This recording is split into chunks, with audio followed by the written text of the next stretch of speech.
you have your health, you are wealthy.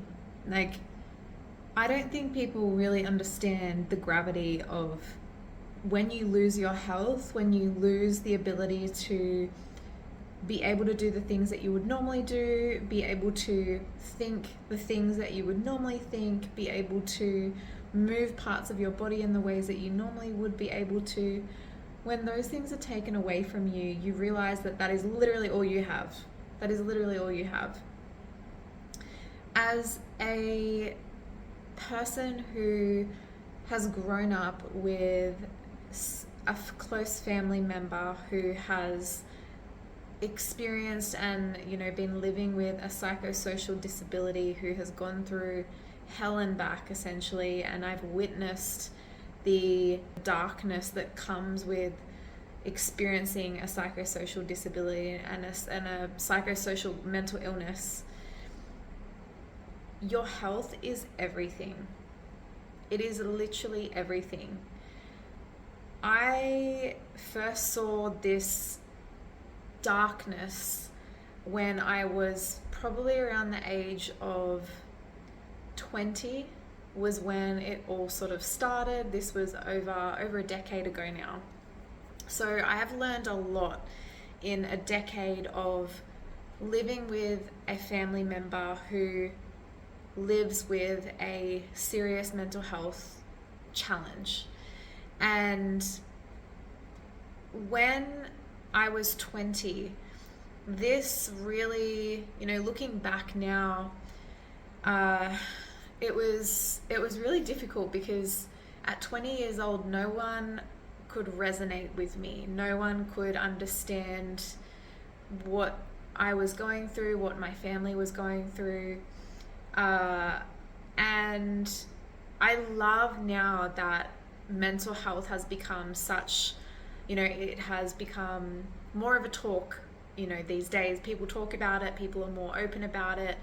I love that our generation and the generations that have come after us are so much more vulnerable and open and supportive of, experiencing these challenges that are only getting worse, unfortunately, as time goes on, technology comes in to play, we're doing less thinking and AI is doing all of our thinking for us. I mean, there's all of these things that are coming into play, but I just know that from what was a really, really dark experience that I witnessed in my life, it's so interesting because when I was going through my own mental health challenges, I had choice. I had a choice over my actions, my habits, my day-to-day. I still had choice. But when you witness someone that you love going through a mental health challenge, you can't do anything. You feel completely helpless. You feel completely useless. All you can do is be there for them, support them, pray for them, and stay really, really hopeful. I felt like making this video for anyone who is a family member of someone who is experiencing their own family member going through a really serious mental health challenge, that you're not alone, and it's not talked about enough, the challenges that the families go through on witnessing serious mental health challenges and psychosocial disabilities, psychosocial mental illnesses. And I think there needs to be more talk about how to support and create safe spaces and support the people that are actually witnessing these really traumatic events as well, because a lot of the time we feel completely defeated, we feel completely helpless, because again, coming back to, if it was our mental health challenge, if it was up to us, we have a choice. You love and you care for someone, you want to support someone, and you feel helpless that you can't. What can you do? For those of you that are experiencing this, you're not alone, but also be patient with them, be supportive of them, be there for them, listen to them, And just know that how you would potentially, want to change your day to day or want to fix the situation is not how they're going to do that. And you need to make peace with that. And you need to find patience and find peace in this patience. Find peace in praying and staying hopeful when it gets really, really dark. That is all you can do, because at the end of the day, it is not your responsibility to try to fix someone else's life or to try to change someone else's life.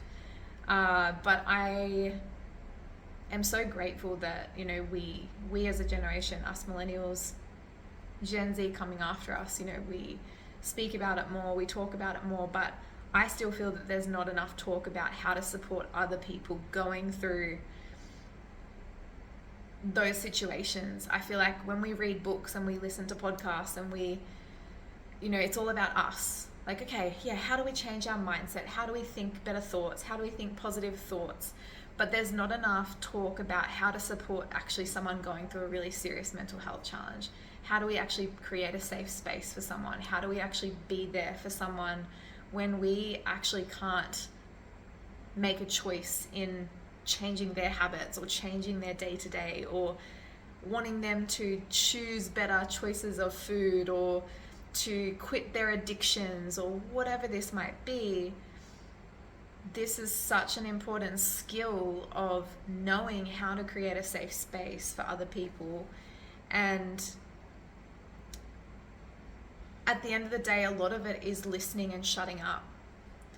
A lot of it is staying really quiet, but letting them know that you're there in that quiet, in that stillness, in this silence, and not trying to create a solution by talking and why don't you do this? Why don't you do this?